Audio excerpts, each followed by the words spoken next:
देखिए प्रत्यावर्तक देख लेते हैं। प्रत्यावर्तक प्रत्यावर्तक के सिद्धांत।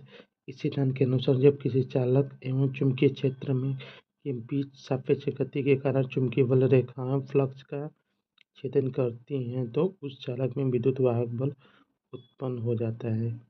ठीक है, देखिए किसी चालक एवं चुंबकीय क्षेत्र के बीच सापेक्ष गति के कारण चुंबकीय बल रेखाओं फ्लक्स का छेदन करती हैं, उस चालक में विद्युत वाहक बल उत्पन्न हो जाता है। देखिए मौलिक आवश्यकताएं होती है।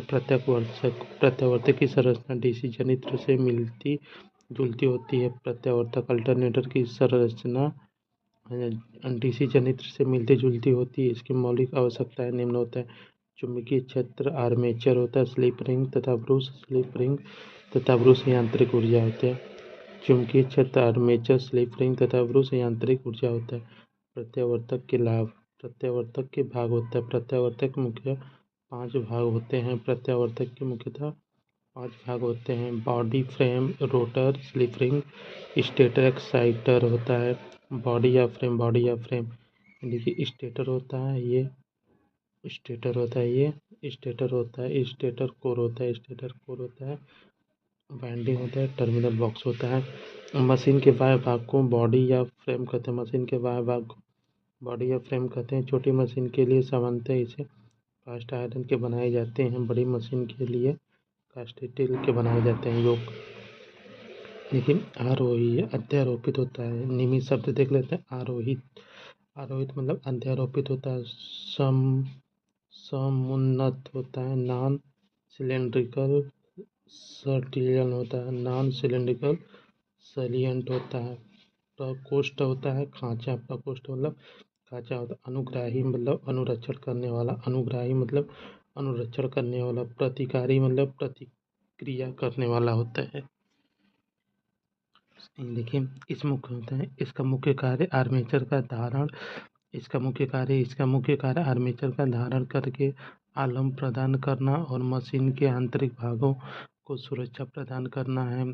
इसका मुख्य कार्य आर्मेचर का धारण करके आलम प्रदान करना और मशीन के आंतरिक अंगों को सुरक्षा प्रदान करना है। बॉडी के दोनों ओर साइड प्लेटें होती हैं। बॉडी के दोनों ओर 2 साइड प्लेटें होती हैं और जो मशीन पूरी तरह से ढकी होती है। बॉडी आवश्यकता अनुसार आई बोल्ट, गैल्स आदि वेल्ड कर दी जाती है। स्टेटर यह एक प्रत्यावर्तक का स्थिर भाग होता है। स्टेटर अल्टरनेटर स्टेटर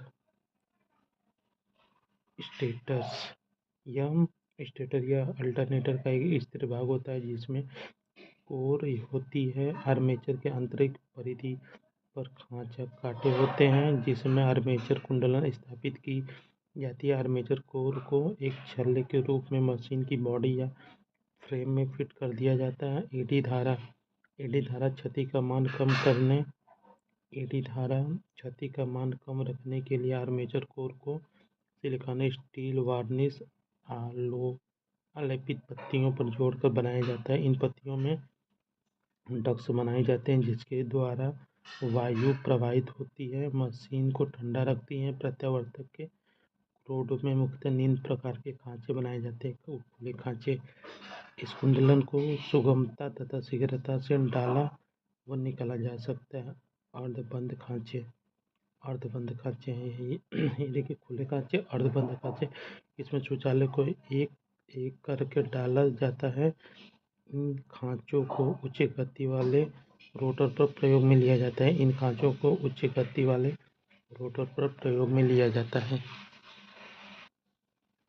इन खांचों देखिए इन खांचों में कुंडलन को स्थापित करना अति कठिन होता है। इन खांचों में कुंडलन को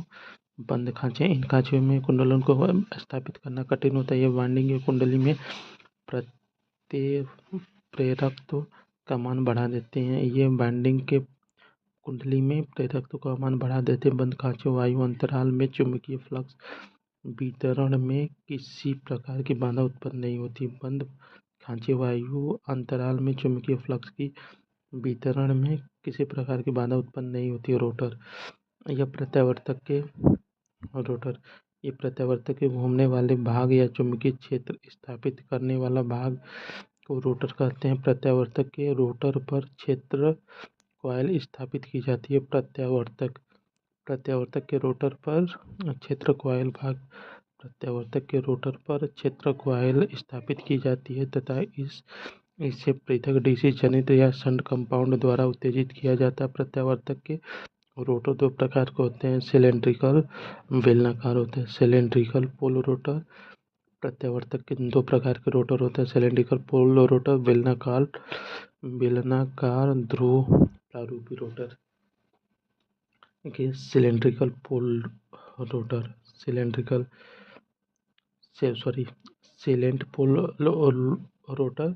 सिलेंट पोल रोटर प्रत्यावर्तक में दो प्रकार के रोटर होते हैं, सिलेंट पोल रोटर, बेलनाकार ध्रुव प्रारूपी रोटर। ये देखिए सेलिएंट पोल रोटर।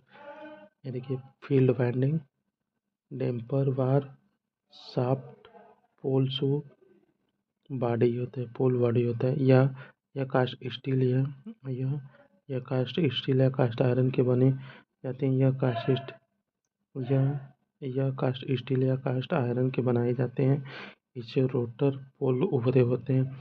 इसमें 6 से 40 पोल होते हैं तथा इसका उपयोग 375 से 1000 आरपीएम घूर्णन गति वाले हाइड्रो प्रत्यावर्तक में किया जाता है। सेलिएंट पोल प्रकार रोटर का व्यास अधिक तथा लंबाई का मान कम होता है। सेलिएंट होता है सेलिएंट पोल प्रकार रोटर का व्यास अधिक तथा लंबाई कम होता है। यह रोटर गति करते समय अधिक उत्पन्न करता है। यह रोटर गति करते समय अधिक शोर उत्पन्न करता है। इनके बेलनाकार ध्रुव प्रणाली रोटर, ये सामान्यतः कास्ट स्टील के बनाए जाते हैं। बेलनाकार ध्रुव प्रणाली रोटर ये स्टील के बनाए जाते हैं। इसमें पोल की संख्या 2 या 4 निम्न है, जिसके कारण इसका उपयोग 1500 से 3000 आरपीएम के लिए बेलनाकार रोटर गैस टर्बो में होता है। देखिए इसमें पोल की संख्या 2 या 4 निम्न, जिसके कारण इसका उपयोग उच्च गति 1500 से 3000 आरपीएम वाले स्टीम या गैस टर्बो प्रत्यावर्तक में होती है। बेलनाकार प्रकार की रोटर का व्यास कम तथा लंबाई अधिक होती है। यह रोटर गति करते समय शोर कम करती है। देखिए जनरेटर एक्साइटर होता है। जनरेटर उत्तेजक एक्साइटर होता है। यह एक सेट या कंपाउंड डीसी जनित्र होता है। जनरेटर उत्तेजक एक्साइटर यह एक सेट या कंपाउंड डीसी जनित्र होता है जिसे रोटर शाफ्ट पर स्थापित किया जाता है। इस जनित्र उत्पन्न किया गया डीसी विद्युत वाहक बल 250 वोल्ट 2 स्लिप रिंगों के द्वारा रोटर कॉइल को प्रदान किया जाता है, जिसके कारण रोटर घूमता है।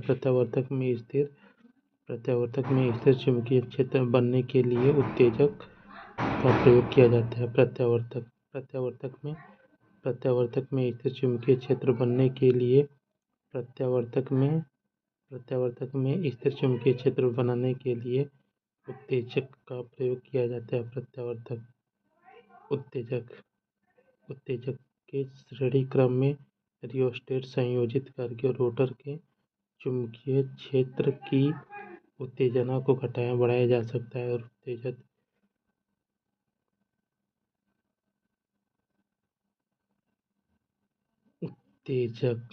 उत्तेजक के श्रेणी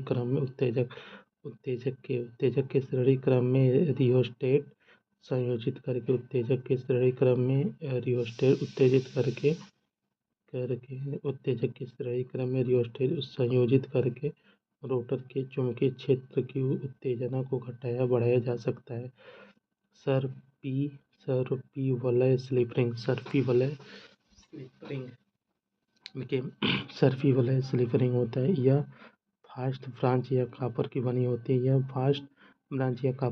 होती है तथा इस पर शाफ्ट पर स्थापित किया जाता है। सर्पी वलय में फास्ट ब्रांच का प्रयोग किया जा सकता है क्योंकि इसका दाब गुणांक बहुत कम होता है। रोटर रोटर पर स्थापित फील्ड वाइंडिंग में डीसी सप्लाई सर्पिवलय के माध्यम से ही दी जाती है।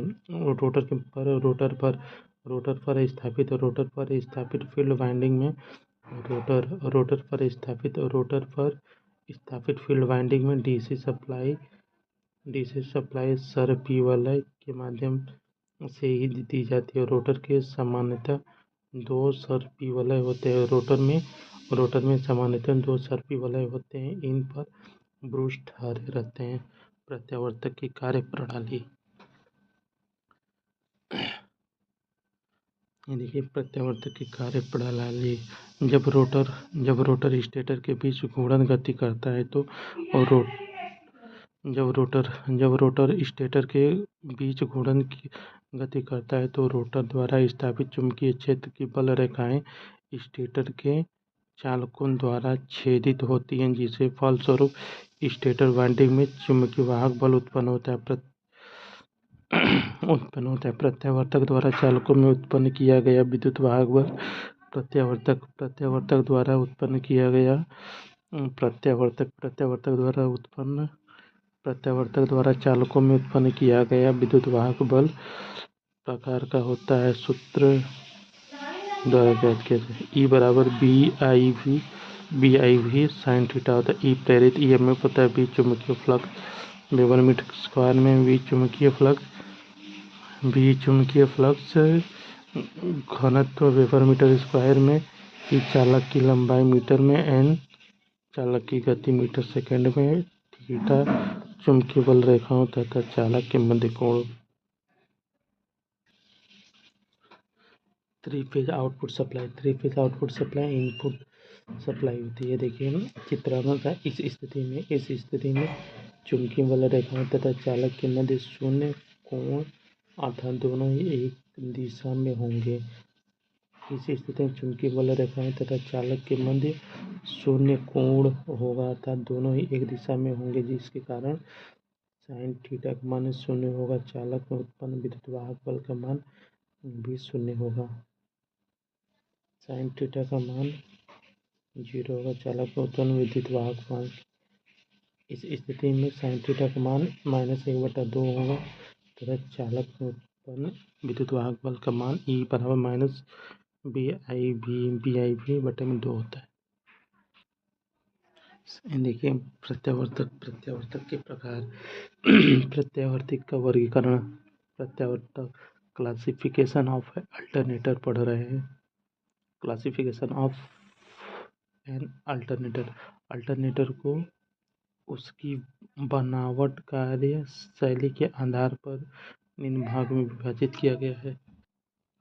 ये देखिए प्रत्यावर्तक के प्रकार। ये देखिए प्राइम मूवर के प्रकार के फेज के आधार पर, घूमने वाले भाग के आधार पर। तो प्राइम मूवर के आधार पर जल टरबाइन प्रत्यावर्तक, स्टीम टरबाइन प्रत्यावर्तक, आइल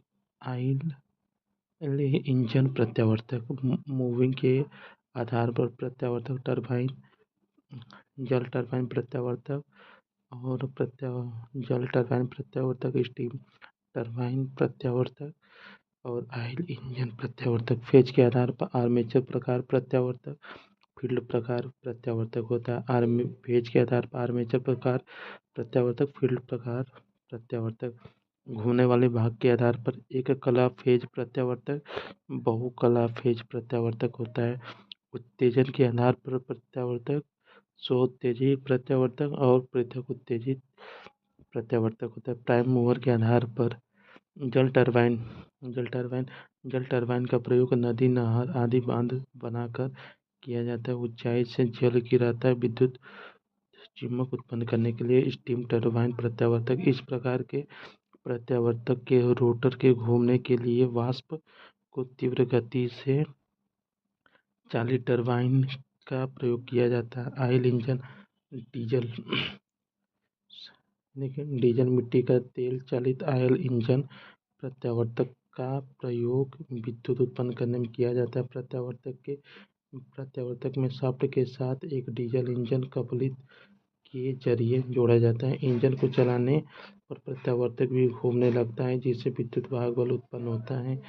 देखिए, फेजों की संख्या पर के आधार पर सिंगल फेज प्रत्यावर्तक इसका इनका उपयोग विद्युत उपभोक्ताओं द्वारा वैकल्पिक विद्युत स्रोत के रूप में किया जाता है। इसका उपयोग उपयोग सामान्यतः विद्युत उपभोक्ताओं द्वारा वैकल्पिक विद्युत स्रोत के रूप में किया जाता है। इस प्रकार के प्रत्यावर्तक आकार में छोटे होते हैं। पॉलीफेज प्रत्यावर्तक में 3 कुंडलियां होती हैं, जो एक दूसरे से 120 डिग्री कोण पर स्थापित की जाती हैं। पॉलीफेज प्रत्यावर्तक के में 3 कुंडलियां होती हैं, जो एक दूसरे से 120 डिग्री कोण पर स्थापित की जाती हैं। प्रत्येक प्रत्यावर्तक में 2 कॉइल होती है, अर्थात इनमें कुल 6 कॉइल्स होती हैं।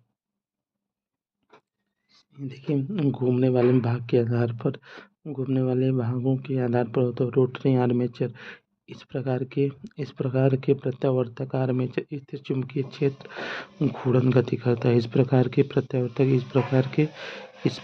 प्रत्यावर्तक आर्मेचर स्थिर चुंबकीय क्षेत्र के मध्य घूर्णन गति करता है। इसका उपयोग कम शक्ति के लिए किया जाता है। इसका उपयोग कम शक्ति के प्रत्यावर्तक में किया जाता है। रोटेटिंग फील्ड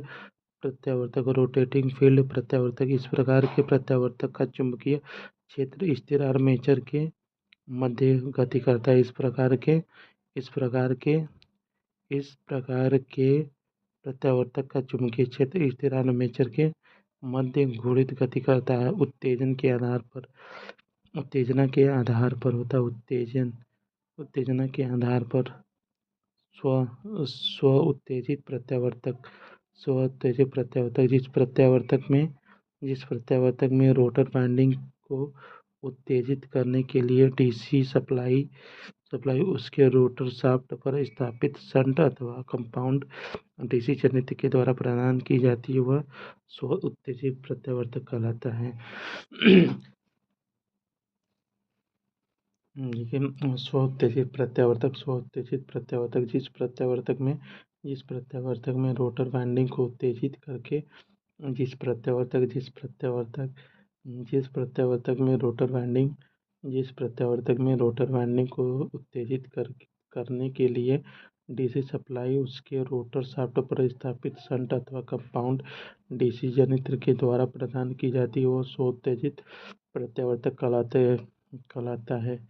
बहुत छोटे आकार के प्रत्यावर्तक जैसे मैग्नेटो आदि में चुंबक युक्त रोटर प्रयोग किया जाता है। बहुत छोटे आकार के प्रत्यावर्तक जैसे मैग्नेटो आदि में स्थायी चुंबक युक्त प्रयोग किया जाता है।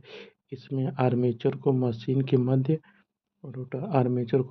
मध्य भाग में स्थिर रखा जाता है और उससे सीधे ही लेड को विद्युत वाहक बल प्रदान किया जाता है। इससे इनमें आर्मेचर को मशीन के मध्य भाग में स्थिर रखा जाता है और उससे सीधे ही लोड को विद्युत वाहक बल प्रदान किया जाता है। पृथक उत्तेजित प्रवर्तक होता है। जिस प्रत्यावर्तक में रोटर वाइंडिंग को उत्तेजित करने के लिए डीसी सप्लाई पृथक डीसी या बैटरी के द्वारा प्रदान की जाती है, पृथक उत्तेजित प्रत्यावर्तक कहलाता है। जिस प्रत्यावर्तक में रोटर वाइंडिंग को उत्तेजित करने के लिए डीसी सप्लाई पृथक डीसी जनरेटर या बैटरी के द्वारा प्रदान की जाती है, उसे पृथक उत्तेजित जनरेटर कहलाता है। पिच फैक्टर को कॉइल स्नैप फैक्टर भी कहते हैं। पिच फैक्टर को कॉइल स्नैप फैक्टर भी कहते हैं तथा इसे केपी अक्षर द्वारा व्यक्त करते हैं। पिच फैक्टर को कॉइल स्नैप फैक्टर भी कहते हैं तथा इसे केपी अक्षर द्वारा व्यक्त करते हैं। प्रत्यावर्तक के स्टेटर में स्थापित प्रत्येक आर्मेचर कॉइल में 2 पार्ट्स होते हैं। प्रत्यावर्तक के स्टेटर में स्थापित प्रत्येक आर्मेचर कॉइल में 2 स्लॉट्स होते हैं, एंड कनेक्शन और कुंडल कनेक्शन होते हैं। यदि दोनों पार्ट्स को एक दूसरे से ठीक 180 डिग्री अंश पर स्थापित किया जाता है, ऐसी कॉइल कुल पिच कॉइल कहलाती है। यदि दोनों यदि दोनों पैच को एक दूसरे से ठीक 180 अंश के अंतर पर स्थापित किया जाता है, ऐसी कॉइल को फुल पिच कॉइल कहलाती है।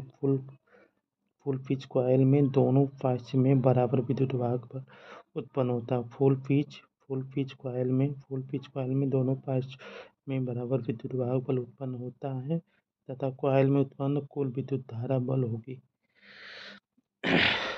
देखिए पिच फैक्टर ये बना हुआ कुल कुंडली है ना, कुंडली स्थापन। देखिए ये देखिए कुल पिच कॉइल होता है। कुल पिचों फुल पिचों कॉइल के लिए पिच फैक्टर का मान इकाई होता है। कुल पिच कॉइल के लिए पिच फैक्टर का मान इकाई होगा। यदि आर्मेचर कॉइल के दोनों पार्श्व को 180 डिग्री से कम अंश के अंतर पर स्थापित किया जाए तो ऐसी कॉइल शॉर्ट पिच कॉइल कहलाती है। यदि आर्मेचर कॉइल के दोनों पैच को 180 डिग्री अंश के कम अंश के अंतर पर स्थापित किया जाए तो ऐसी कॉइल पार्श्व पिच कॉइल कहलाती है। एंड कनेक्शन कुंडली होती है। पार्श्व पिच कॉइल में उत्पन्न विद्युत वाहक बल समान कुल में नहीं होता है। कॉइल में उत्पन्न कुल विद्युत धारा बल होता है। पिच फैक्टर का कोई मात्रक नहीं होता है। पिच फैक्टर का मात्रक नहीं होता है तथा इसका अधिकतम मान 1 होता है। पिच फैक्टर का कोई मात्रक नहीं होता है, इसका अधिकतम मान 1 होता है। देखिए डिस्ट्रीब्यूशन फैक्टर प्रत्यावर्तक के स्टेटर वाइंडिंग में एक फेज की वाइंडिंग को केवल एक खांचे में स्थापित न करने बल्कि कई खांचों में स्थापित की जाए, इस प्रकार की वाइंडिंग को डिस्ट्रीब्यूशन वाइंडिंग कहते हैं। डिस्ट्रीब्यूशन फैक्टर डिस्ट्रीब्यूशन प्रत्यावर्तक के स्टेटर वाइंडिंग में एक फेज की वाइंडिंग को केवल एक खांचे में स्थापित न करके बल्कि कई खांचे में स्थापित की जाए तो इस प्रकार की वाइंडिंग को डिस्ट्रीब्यूशन वाइंडिंग कहते हैं।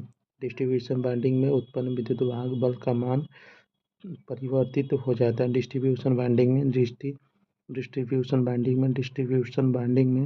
उत्पन्न विद्युत वाहक बल का मान परिवर्तित हो जाता है तथा जिस गुणांक से परिवर्तित होता है उसे डिस्ट्रीब्यूशन गुणांक कहते हैं। केवी अक्षर से व्यक्त करते हैं इसको। केवी का distribution factor KD distribution factor B 180 degree बटे में प्रति पोल खांचे की संख्या। डिस्ट्रीब्यूशन फैक्टर का मान इकाई से कम होता है। डिस्ट्रीब्यूशन फैक्टर का मान सदैव इकाई से कम होता है। डिस्ट्रीब्यूशन फैक्टर का मान अल्टरनेटर में सदैव 1 से कम होता है। कॉयल स्पान खांचों की संख्या बटे पोल्स की संख्या होती है। देखिए एन प्रति फेज में पोलों की संख्या है। देखिए विद्युत वाहक बल होता है किसी अल्टरनेटर में उत्पन्न होने वाली विद्युत वाहक बल का मान प्रति पोल छेदित चुंबकीय किसी अल्टरनेटर में उत्पन्न होने वाले विद्युत वाहक बल का मान प्रति पोल छेदित चुंबकीय फ्लक्स चालकों के संख्या तथा रोटर गति पर निर्भर करता है। प्रति पोल छेदित चुंबकीय फ्लक्स चालकों की संख्या तथा रोटर गति पर निर्भर करता है। किसी अल्टरनेटर में उत्पन्न होने वाली विद्युत वाहक बल का मान प्रति पोल छेदित चुंबकीय फ्लक्स चालकों की संख्या तथा रोटर गति पर निर्भर करता है। देखिए प्रत्यावर्तक की rating of alternator. DC machine की शक्ति किलोवाट या मेगावाट में व्यक्त की जाती है। डीसी मशीन की शक्ति किलोवाट या मेगावाट में व्यक्त की जाती है क्योंकि इसमें शक्ति गुणांक का इकाई अस्तित्व नहीं है। जबकि प्रत्यावर्तक मशीन की कॉइल लोड धारा द्वारा निर्धारित होती है जो शक्ति गुणांक पर निर्भर करती है। इस कॉइल का प्रत्यावर्तकों की शक्ति किलोवाट एम्पीयर या मेगावाट एम्पीयर या MVA में व्यक्त करते हैं। ये देखिए जबकि प्रत्यावर्तक मशीनों को लोड धारा द्वारा निर्धारित होती है, जबकि प्रत्यावर्तक मशीनों को शक्ति लोड धारा द्वारा निर्धारित होती है, जो शक्ति गुणांक पर निर्भर करती है। इस कारण प्रत्यावर्तकों की शक्ति किलोवाट एम्पीयर या मेगा वोल्ट एम्पीयर में व्यक्त करते हैं। वोल्टता नियमन किसी प्रत्यावर्तक के लिए उसकी घूर्णन गति तथा विद्युत धारा के परिमाण को नियत रखते हुए उसकी वोल्टता में पूर्ण भार अवस्था से शून्य भार तक होने वाली परिवर्तन वोल्टता नियमन कहलाता है। देखिए, किसी प्रत्यावर्तक के लिए उसकी घूर्णन गति तथा विद्युत धारा के परिमाण को नियत रखते हुए उसकी वोल्टता में पूर्ण भार अवस्था से शून्य भार अवस्था तक होने वाली परिवर्तन वोल्टता नियमन कहलाता है। ये देखिए, वोल्टता नियमन का मान शक्ति गुणांक पर निर्भर करता है। अल्टरनेटर में वोल्टता नियमन का मान शक्ति गुणांक पर निर्भर करता है। अग्रगामी शक्ति गुणांक के लिए लोड बढ़ने के साथ साथ टर्मिनल वोल्टता बढ़ती है, जिससे वोल्टता नियमन का मान कम होता है। अग्रगामी शक्ति गुणांक के लिए लोड बढ़ने के साथ साथ टर्मिनल वोल्टता बढ़ती है, जिससे वोल्टता नियमन का मान कम होता है। पश्चगामी शक्ति गुणांक के लिए लोड बढ़ने के साथ साथ टर्मिनल वोल्टता घटती है। पश्चगामी शक्ति गुणांक के लिए लोड बढ़ने के साथ साथ वोल्टता घटती है, जिससे वोल्टता नियमन का मान बढ़ जाता है। पश्चगामी शक्ति गुणांक के लिए लोड बढ़ने के साथ टर्मिनल वोल्टता घटती है, जिससे वोल्टता नियमन का मान बढ़ जाता है। देखिए, वोल्टता नियमन विधियाँ होता है। ईएमएफ विधि होता है। इसे तुल्यकालिक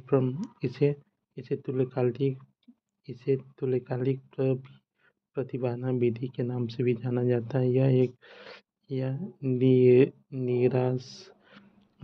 एक निराशावादी विधि है, क्योंकि इसमें प्राप्त वोल्टता नियमन का मान अपेक्षाकृत सदैव अधिक होता है। एमएमएफ मेथड यह एक आशावादी विधि है, क्योंकि इसमें प्राप्त वोल्टता नियमन का मान वास्तविक मान से कम होता है। फूरियर त्रिभुज विधि यह वोल्टता नियमन को सर्वश्रेष्ठ विधि कहते हैं। फूरियर त्रिभुज विधि यह वोल्टता नियमन की सर्वश्रेष्ठ विधि है। इसे शून्य शक्ति गुणक कहते हैं। प्रत्यावर्तक में क्षतियाँ 3 प्रकार की होती हैं। देखिए, लौहानी बराबर होता है WH बराबर KBM 1.6F होता है। एडी धारा हानि बराबर KEBM की पावर 2 F की पावर 2 T की पावर 2 भी होता है। यह हानियाँ भार परिवर्तन से मुक्त होती हैं, परंतु चुंबकीय क्षेत्र उत्तेजन के परिवर्तन से परिवर्तित होते हैं। यांत्रिक हानि घर्षण या रोटर से उत्पन्न होती है। प्रत्यावर्तक का तुल्यकालीकरण। देखिए, प्रत्यावर्तक का तुल्यकालीकरण होता है। प्रत्यावर्तक का तुल्यकालीकरण 2 या 2 से अधिक प्रत्यावर्तकों को समांतर क्रम में पूर्ण समन्वय साथ संयोजन करना तुल्यकालीकरण कहलाता है। तुल्यकालीकरण में पहले से चल रहे प्रत्यावर्तक को रोकने को रनिंग मशीन तथा बाद में संयोजित किए जाने वाले प्रत्यावर्तक को इनकमिंग मशीन कहते हैं। तुल्यकालिक में 2 या 2 से अधिक प्रत्यावर्तक को समांतर क्रम में पूर्ण समन्वय के साथ संयोजित करना तुल्यकालीकरण कहलाता है। तुल्यकालिक में पहले से चल रहे प्रत्यावर्तकों को रनिंग मशीन, बाद में संयोजित किए जाने वाले प्रत्यावर्तकों को इनकमिंग मशीन कहलाते हैं। देखिए, प्रत्यावर्तक के तुल्यकालीकरण की आवश्यकताएं। Necessary condition for the synchronisation of alternator. देखिए, प्रत्यावर्तक देखिए, इनकमिंग इनकमिंग मशीन का टर्मिनल वोल्टेज रनिंग मशीन के टर्मिनल वोल्टेज के बराबर होना चाहिए। प्रत्यावर्तक के तुल्यकालिकरण की आवश्यकताएं। इनकमिंग मशीन का टर्मिनल वोल्टेज रनिंग मशीन के टर्मिनल वोल्टेज के बराबर रहना चाहिए। इनकमिंग मशीन का टर्मिनल वोल्टेज रनिंग मशीन के टर्मिनल के बराबर होना चाहिए। दोनों प्रत्यावर्तक की आवृत्ति समान होनी चाहिए। इनकमिंग मशीन का फेज क्रम रनिंग मशीन के फेज क्रम के समान होना चाहिए। इनकमिंग मशीन का फेज क्रम रनिंग मशीन के फेज से समान होना चाहिए। प्रत्यावर्तक को समांतर क्रम में प्रचालित करने के लाभ।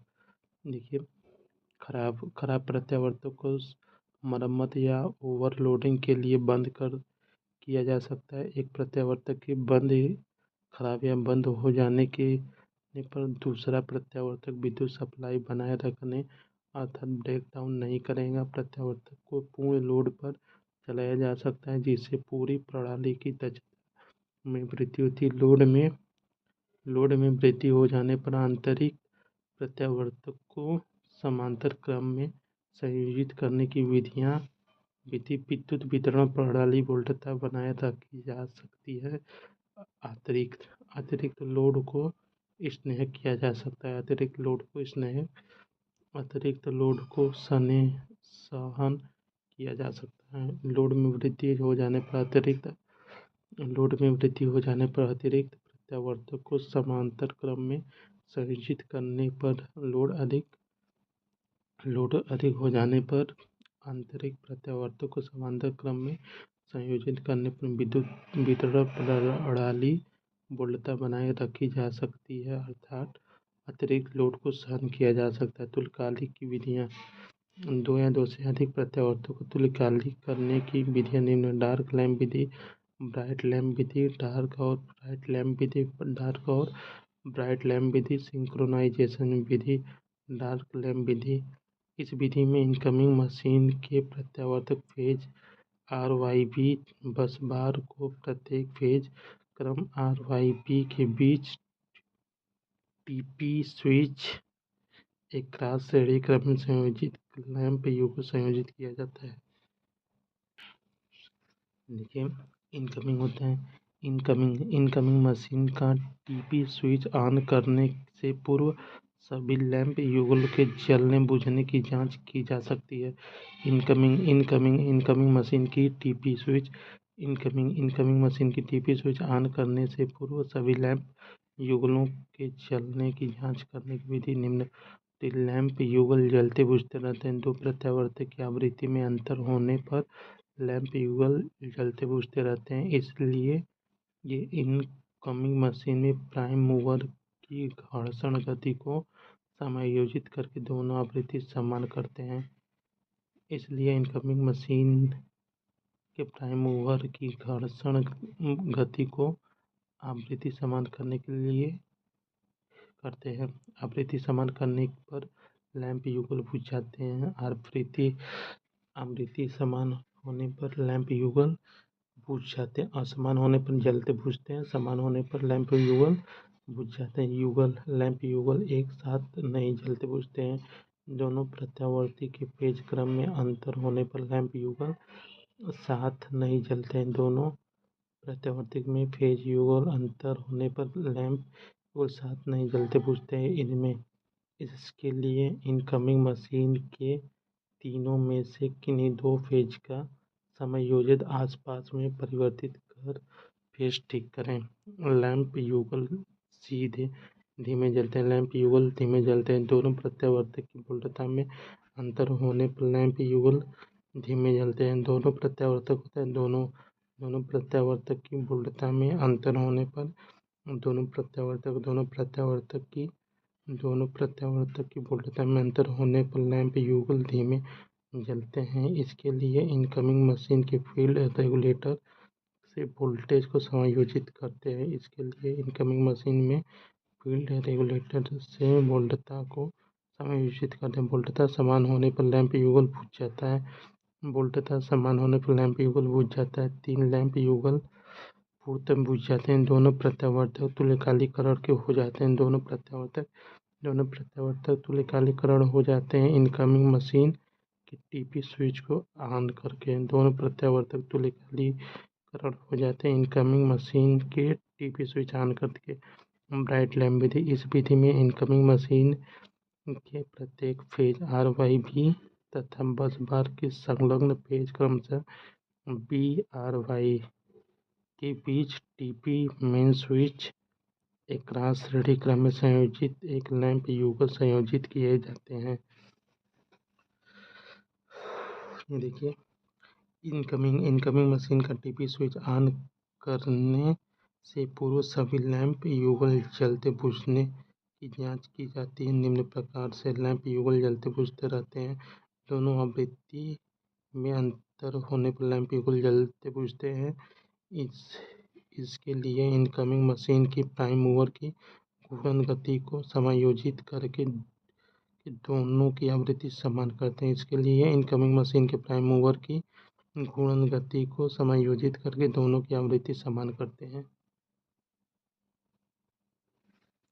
ये देखिए, आवृत्ति समान होने पर आवृत्ति समान होने पर लैंप युगल एक साथ प्रकाशित होते हैं। इनकमिंग मशीन की घूर्णन गति अधिक होने पर लैंप युगल वामावर्त दिशा में जलते बुझते प्रतीत होते हैं, जबकि उसकी घूर्णन गति कम होने पर दक्षिणावर्त दिशा में जलते बुझते हैं। तीनों लैंप युगल प्रकाशित नहीं होते। दोनों प्रत्यावर्तक के फेज अंतर होने पर लैंप प्रकाशित नहीं होते। दोनों प्रत्यावर्तक के फेज क्रम में अंतर होने पर लैंप जलते बुझते नहीं हैं। इसलिए इनकमिंग मशीन के तीनों में से किन्हीं दो फेज का संयोजन आसपास में परिवर्तन कर फेज ठीक करें। लैंप युगल धीमे जलते हैं। दोनों प्रत्यावर्तक की वोल्टता में अंतर होने पर लैंप धीमे जलते हैं। दोनों प्रत्यावर्तक की वोल्टता में अंतर होने पर लैंप धीमे जलते हैं। इसलिए इनकमिंग मशीन में फील्ड रेगुलेटर से वोल्टता को समायोजित करते हैं। इसके लिए इनकमिंग मशीन में फील्ड रेगुलेटर वोल्टता को समायोजित करते हैं। वोल्टता समान होने पर लैंप युगल प्रकाश जलते हैं। 3 लैंप युगल पूर्ण प्रकाश के साथ प्रकाशित हो जाते हैं। दोनों प्रत्यावर्तक तुल्यकालीकरण हो जाएं, इस इनकमिंग मशीन के टीपी स्विच ऑन कर देते हैं। डार्क ब्राइट लैंप एक लैंप तो इनकमिंग मशीन के बी तथा बस के बी के बीच टीपी स्विच एक क्रॉस संयोजित किया जाता है और दो लैंप इनकमिंग मशीन के फेज क्रम आर वाई बी तथा बस बार फेज क्रम आर वाई के बीच टीपी के साथ क्रॉस किया जाता है। इनकमिंग मशीन का टीपी स्विच ऑन करने से पूर्व सभी लैंप युगल की जांचने बूझने की जांच की जाती है। लैंप युगल आर वाई प्रकाश वाई आर प्रकाश से कम है। लैंप युगल इस स्थिति में इनकमिंग प्रत्यावर्तक की घूर्णन गति कम है। इसलिए प्राइम मूवर के घूर्णन गति को समायोजित करके दोनों आवृत्ति समान है। दोनों लैंप युगल में समान प्रकाश देती है। ये देखिए, लैंप युगल आर वाई प्रकाश कम आर वाई आर प्रकाश अधिक है। देखिए, इस स्थिति में इनकमिंग प्रत्यावर्तक की घूर्णन गति अधिक है। इसके लिए प्राइम मूवर की घूर्णन गति को समायोजित करके दोनों की आवृत्ति समान करते हैं। दोनों लैंप युगल में समान प्रकाश प्राप्त करते हैं। लैंप युगल आर वाई तथा बी वाई साथ नहीं जलते बुझते हैं। दोनों प्रत्यावर्तक के फेज क्रम में अंतर होने पर लैंप युगल समान नहीं जलते बुझते। इसके लिए इनकमिंग मशीन को 3 में से किन्हीं दो फेज का संयोजन आसपास परिवर्तित कर ठीक कर सकते हैं। लैंप युगल धीमे जलते हैं। दोनों वोल्टता में अंतर होने पर लैंप युगल धीमे जलते हैं। दोनों वोल्टता में अंतर होने पर लैंप युगल धीमे जलते हैं। इसके लिए इनकमिंग मशीन में फील्ड रेगुलेटर से वोल्टता को समायोजित करते हैं, जिससे दोनों लैंप युगल समान पूर्ण प्रकाश के साथ प्रकाशित हो। लैंप युगल आर वाई बी तथा वाई आर पूर्णवत समान प्रकाशित है तथा लैंप युगल पी भी बुझ जाते हैं। लैंप युगल आर वाई तथा वाई आर पूर्ण समान प्रकाशित हैं तथा लैंप भी बुझ जाते हैं। दोनों दोनों प्रत्यावर्तक तुल्यकालीकरण हो जाए दोनों प्रत्यावर्तक तुल्यकालीकरण हो गए हैं तथा इनकमिंग मशीन के टीपी स्विच को ऑन करें। सिंक्रोनोस्कोप विधि। इस विधि में इस विधि में सिंक्रोनोस्कोप विधि इस विधि में तुल्यकालिक के लिए सिंक्रोनोस्कोप नामक यंत्र प्रयोग किया जाता है। इस विधि में तुल्यकालीकरण के लिए सिंक्रोनोस्कोप नामक यंत्र प्रयोग किया जाता है। इसमें एक 2 फेज प्रणाली मोटर होती है जिसमें स्टेटर तथा रोटर दोनों पर फेज वाइंडिंग स्थापित की जाती है। रोटर के साथ एक संकेत भी जुड़ा होता है। ये देखिए दो phase round rotor 2 phase rotor धीमी गति इनकमिंग मशीन 2 फेज होता है। कार्यप्रणाली सिंक्रोनोस्कोप के स्टेटर तथा रोटर को 2 phase line R Y B से संयोजित करें। यदि इनकमिंग मशीन की घूर्णन गति फलत आवृत्ति अधिक है तो यंत्र संकेत एफ एस टी की ओर घूम जाए। इनकमिंग मशीन प्राइम मूव घूर्णन गति कम करे। यदि इनकमिंग मशीन को घूर्णन गति फलत आवृत्ति कम हो तो यंत्र का संकेत लो की ओर घूम जाए। इनकमिंग मशीन की प्राइम मूवर घूर्णन गति को बढ़ाएं। लेकिन जब रनिंग मशीन तथा इनकमिंग मशीन की फ्रीक्वेंसी बिल्कुल बराबर हो जाए तो रोटर से जुड़े संकेत शून्य पर स्थिर हो जाएगा। इस स्थिति में इनकमिंग मशीन के टीपी स्विच का ऑन करें तथा सिंक्रोनोस्कोप को ऑफ करें। ये देखिए प्रत्यावर्तक संरचना स्लिप रिंग संख्या घोड़ी आर्मेचर 3 पाई वाई संयोजन 4 सर्पिली घोड़ी संयोजन। ये देखिए उत्तेजक शक्ति कारक उत्तेजन बढ़ने पर शक्ति कारक लैगिंग पश्चगामी होगा। उत्तेजन घटने पर शक्ति कारक लीडिंग अग्रगामी होगा। उत्तेजन घटने पर लीडिंग अग्रगामी होगा। उत्तेजन बढ़ने पर शक्ति कारक लैगिंग पश्चगामी होगा। उत्तेजन घटने पर लीडिंग अग्रगामी होगा। सामान्य होने पर इकाई होगा। शक्ति कारक परीक्षा उपयोगी तथ्य देखिए प्रत्यावर्तक फैराडे के विद्युत चुम्बकीय प्रेरण के सिद्धांत पर कार्य करता है। प्रत्यावर्तक में उत्पन्न होने वाली विद्युत वाहक बल एसी प्रकार का होता है। प्रत्यावर्तक का तुल्यकालिक प्रतिघात आर्मेचर के रिसाव प्रतिरोध और आर्मेचर प्रतिक्रिया के योग के तुल्य होता है। प्रत्यावर्तक का तुल्यकालिक प्रतिघात आर्मेचर के रिसाव प्रतिरोध और आर्मेचर प्रतिक्रिया के तुल्य होता है। प्रत्यावर्तक द्वारा उत्पन्न आउटपुट वोल्टेज का वेव फॉर्म वेव होता है। एक प्रत्यावर्तक की वाइंडिंग के समीकरण के संबंध में पिच गुणांक 60 पिच वाइंडिंग और फुल वाइंडिंग के में ईएमएफ का अनुपात होता है। प्रत्यावर्तक में अवमंदन कुंडली चाल दोलन के प्रभाव को कम करने हेतु प्रयोग की जाती है। भार हानि स्थिति में एक प्रत्यावर्तक द्वारा उत्पन्न voltage magnetomotive force terminal voltage के बराबर होता है। अग्रगामी शक्ति गुणांक में लोड बढ़ने के कारण टर्मिनल वोल्टेज बढ़ता है। अग्रगामी शक्ति गुणांक में लोड बढ़ने के साथ टर्मिनल वोल्टेज बढ़ता है। पश्चगामी शक्ति गुणांक में लोड बढ़ने के साथ टर्मिनल वोल्टेज घटता है। पश्चगामी शक्ति गुणांक में लोड बढ़ने के साथ टर्मिनल वोल्टेज बढ़ता है। प्रत्यावर्तक में टर्मिनल वोल्टेज घटने का कारण है आर्मेचर प्रतिक्रिया आर्मेचर प्रतिरोध तथा प्रतिघात है।